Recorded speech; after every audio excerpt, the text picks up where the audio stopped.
RAF jets have carried out their second set of airstrikes in Syria since MPs backed military action against so-called Islamic State in the country.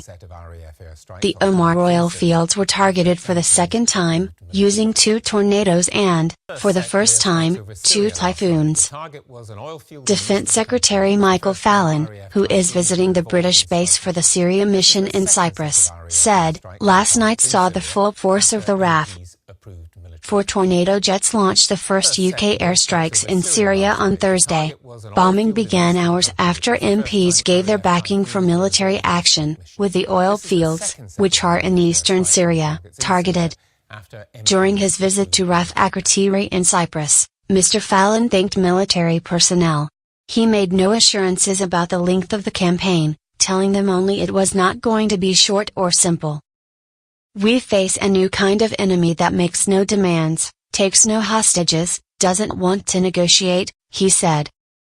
"It's not what we do that they oppose, it's what we are. It's because of who we are in Britain and the West that we have this particular death cult.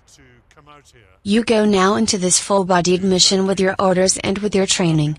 But I want you to know also you go with the backing of the government and the people of Britain." The Ministry of Defense said the tornadoes and typhoons used pave way for guided bombs to hit wellheads in the oil field on Friday night, thus cutting off the terrorists' oil revenue at the very source. 8 attacks were carried out, and early reports suggest that they were successful, and MOD's statement added.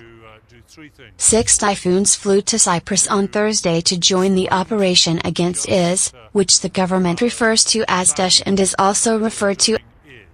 6 typhoons flew to Cyprus on Thursday to join the operation against IS, which the government refers to as Daesh and is also referred to as ISIS and ISIL.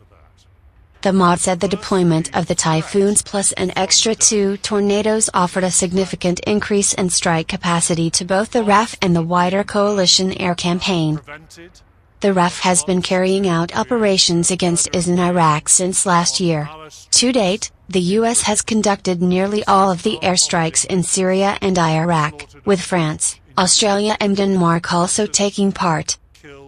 Syria has been embroiled in a bloody armed conflict for nearly 5 years. It started as a civil war between President Bashar al-Assad's government forces and opposition supporters, but jihadist group IS has moved into the country from Iraq and claimed territory.